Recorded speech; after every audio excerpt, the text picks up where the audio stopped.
Uma boa tarde a todos. Rogamos que os benfeitores amigos possam nos envolver, nos assistindo, nos amparando na tarde de hoje.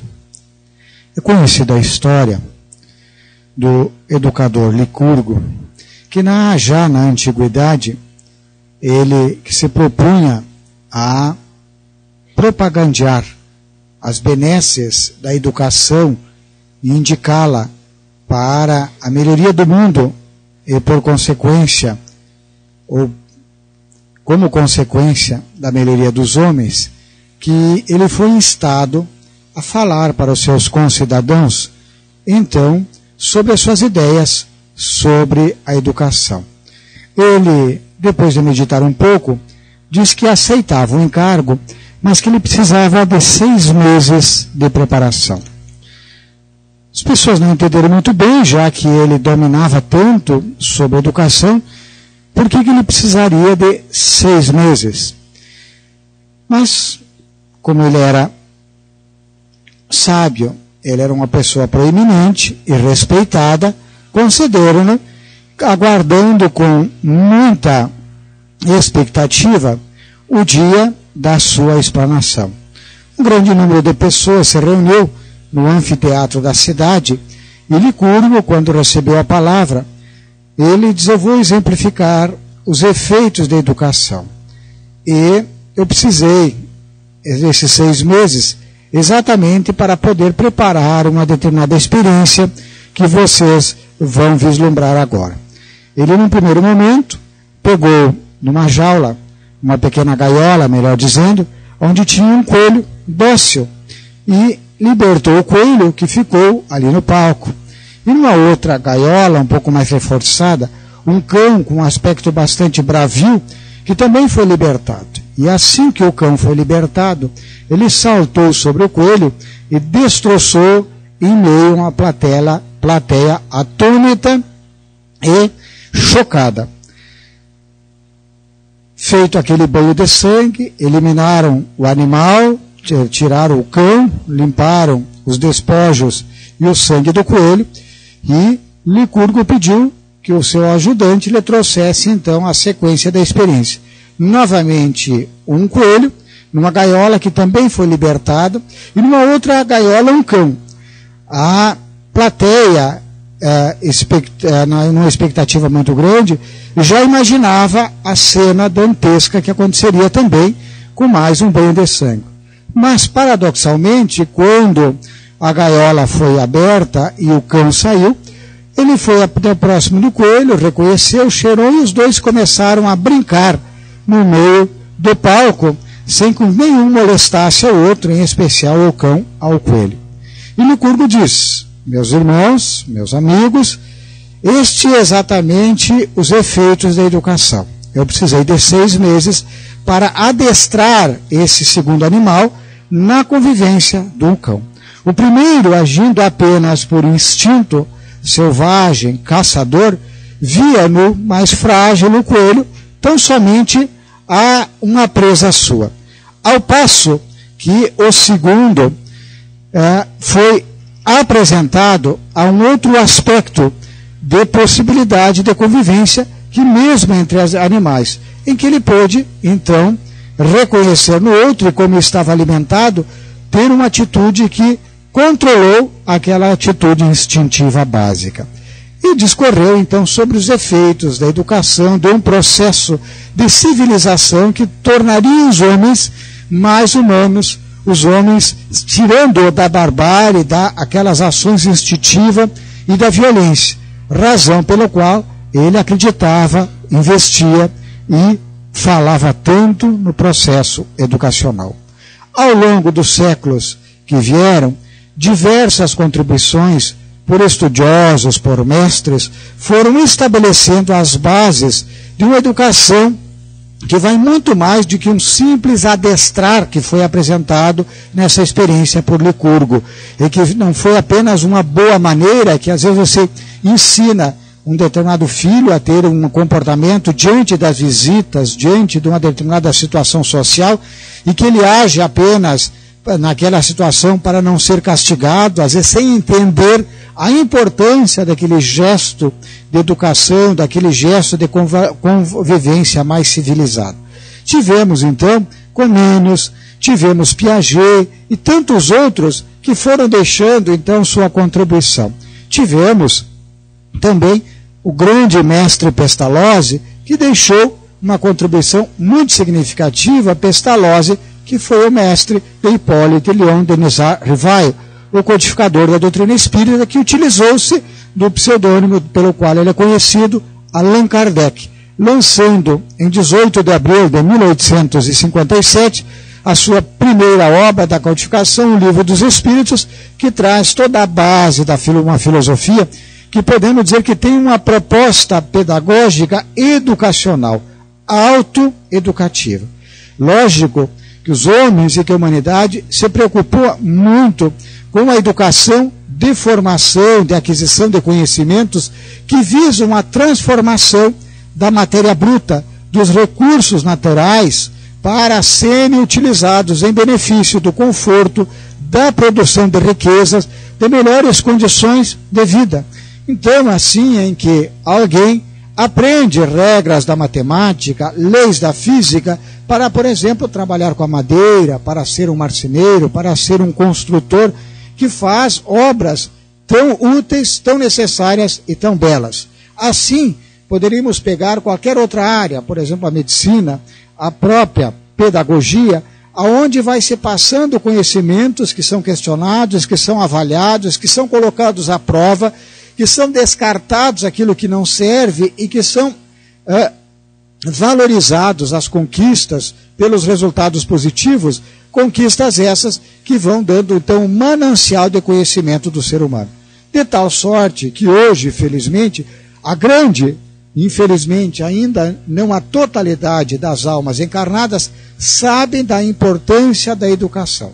Aqueles que não receberam ainda a informação educativa, talvez não saibam e não consigam, às vezes, passar para os seus descendentes. A gente sabe que quando um pai ou a mãe já galgou a um determinado banco escolar, ele sabe do valor e tem mais facilidade. Alguns, mesmo não tendo tido a oportunidade da educação, sabem do valor e, por um conhecimento de vida, valorizam e se esforçam para que os seus filhos tenham uma educação que às vezes não tiveram a oportunidade. Educação formal, a que estamos fazendo, educação intelectiva.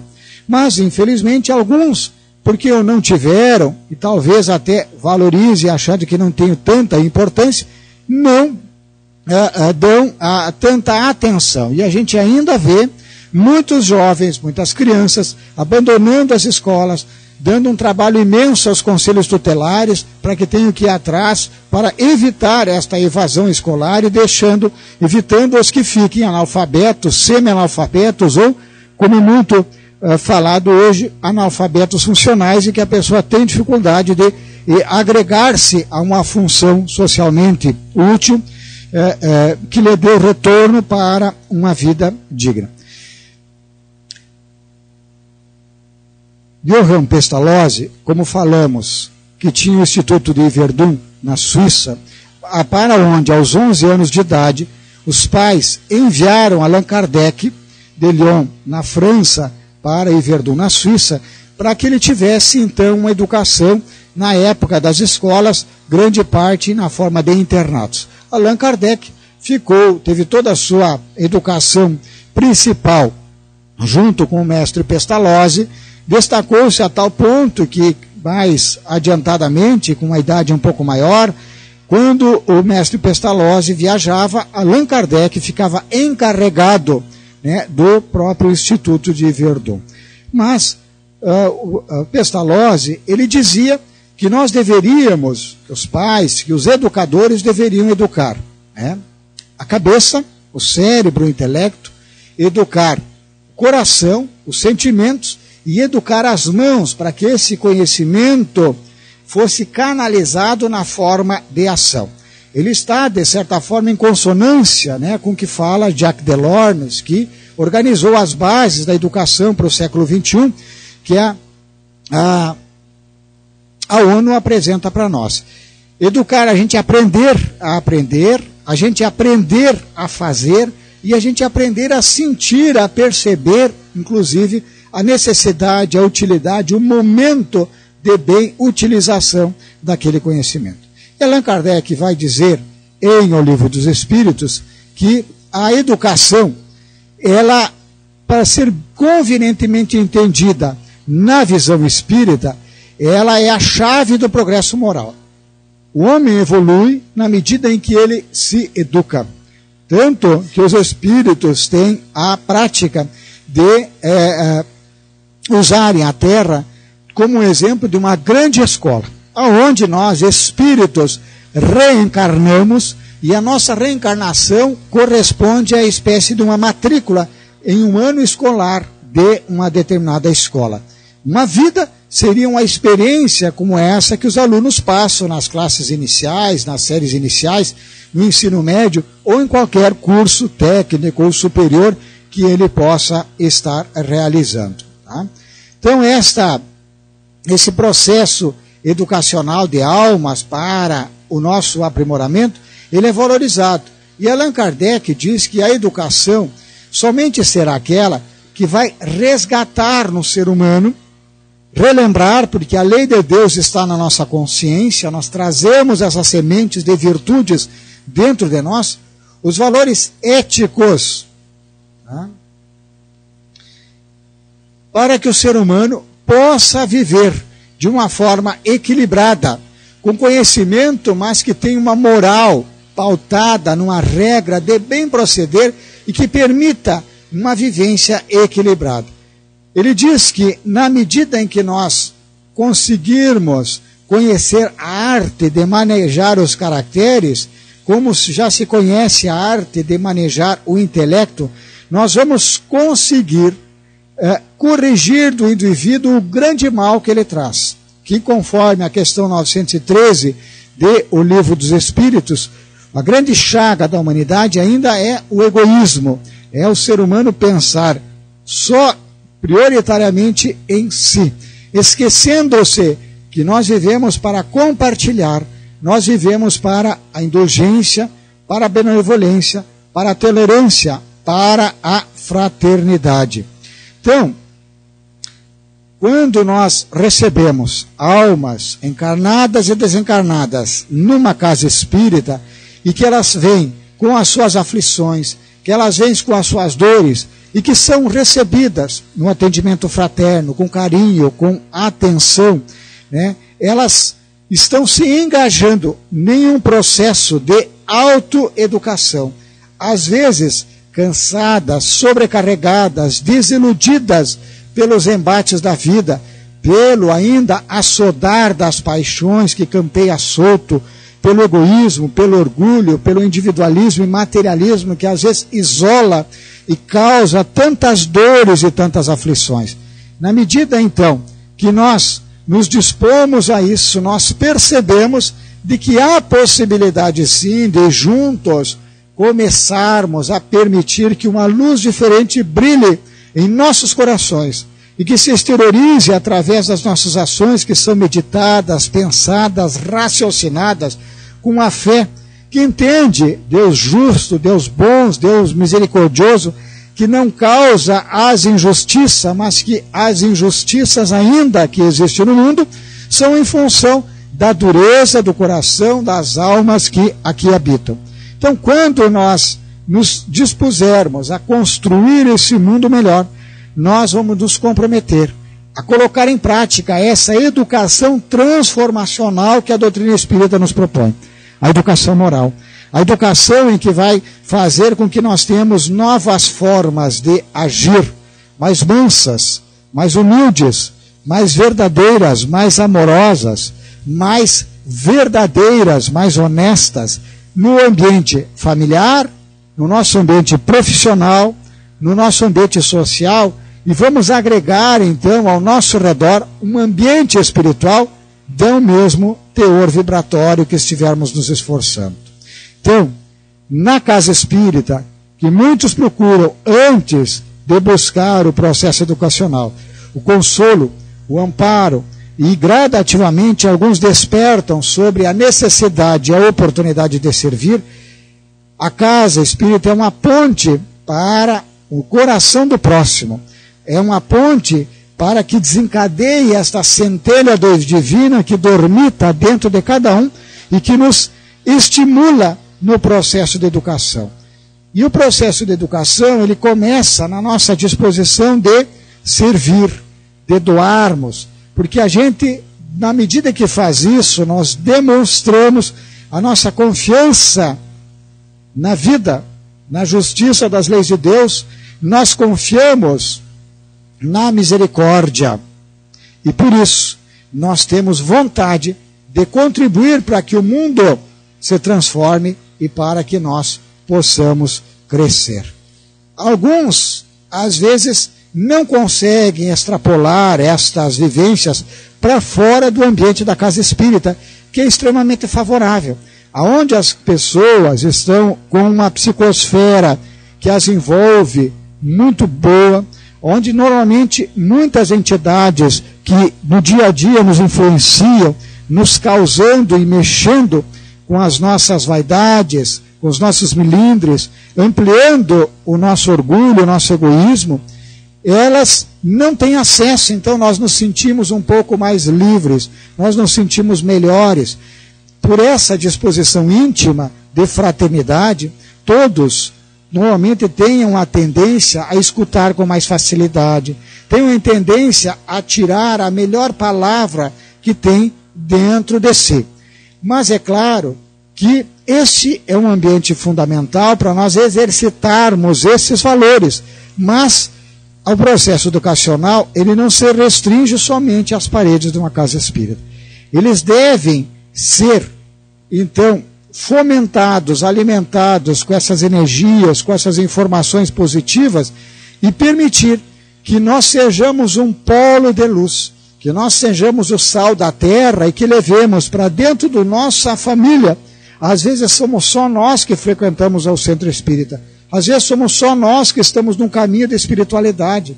Às vezes ainda há algum outro companheiro do nosso ambiente doméstico que frequenta, mas às vezes mesmo buscando um caminho de espiritualidade, às vezes está com uma religião que tem um viés de fanatismo, de sectarismo, e que não aceita às vezes esse diálogo interreligioso e que carrega um nível de preconceito por desconhecimento do espiritismo que causa uma dificuldade extra para essa pessoa. Mas não desanimemos, irradiar otimismo, mostrar disposição, energia, serenidade, todas essas virtudes que são necessárias para nós e que são fundamentais naquele que procura servir e por exatamente estar servindo, ele está educando e educando-se.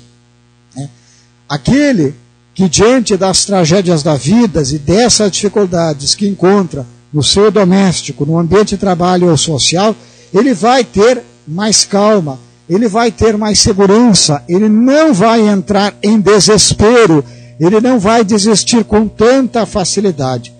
Lembrando que a missão do espírita no mundo, ela é pedagógica, ela é educacional, e a grande educação do espírita não é no proselitismo, no simples divulgar da doutrina espírita, que faz parte também, mas fundamentalmente é no processo vivencial.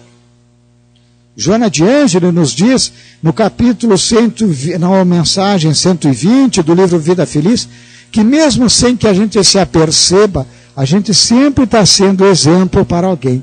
Alguém está nos observando, está se beneficiando das nossas conquistas, das nossas lutas, está se beneficiando dos valores que nós estamos exemplificando.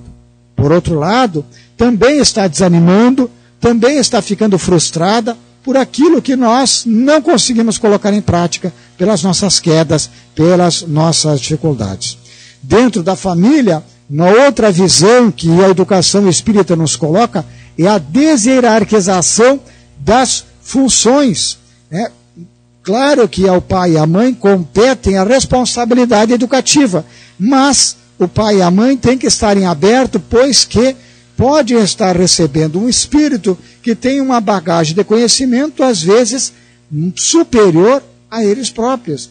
Então a gente vê, às vezes, crianças muito pequenas dando lições de sabedoria, de educação, de virtudes, às vezes muito superior àquilo que consegue receber dos seus próprios progenitores, não por falta de vontade, mas às vezes porque ainda não adquiriram aquela bagagem. Como disse Jesus, então, aquele que estiver com os olhos abertos, estiver com o coração receptivo, ele vai aprender, ele vai absorver. E o ser humano está numa grande escola da vida. A doutrina espírita é uma escola especializada de espiritualidade, que traz uma mensagem libertadora, que nos convida a uma fé raciocinada. Mas o mundo ainda é uma escola autoaplicativa, de tal sorte que muitos pais, às vezes nos embates com seus filhos, com aquele que tem a responsabilidade de educar, às vezes cansado ou chegando no limite da sua exposição, mas ele diz, olha, meu filho, minha filha, você aprende, você perceba com atenção a essa informação que a gente está lhe passando, você pode aprender ele por assimilação, por entendimento, por coerência, ou a vida vai lhe ensinar, porque a lei da vida, de uma forma ou de outra, ela vai corrigindo. Mesmo que nós façamos uma escolha equivocada, nós vamos, em determinado momento, ser convidados a corrigir. É claro que, se destoamos das leis de Deus, o convite ou a baliza para nós retornarmos, ela normalmente não é favorável. Porque o chamamento amoroso, bondoso, intelectivo, afetuoso, sentimental, se ele não é atendido, aí se usa a psicoterapia, a pedagogia da dor. A dor, quando surge, ela não nos dá escolha, ela ocupa todo o nosso momento vivencial e ela é uma professora rigorosa e de uma forma ou de outra ela vai nos colocar para o crescimento. Por isso é que Jesus disse que ainda é necessário que o escândalo venha. Mas ai de que, por quem o escândalo vier, por aquele que está sofrendo, por aquele que está passando.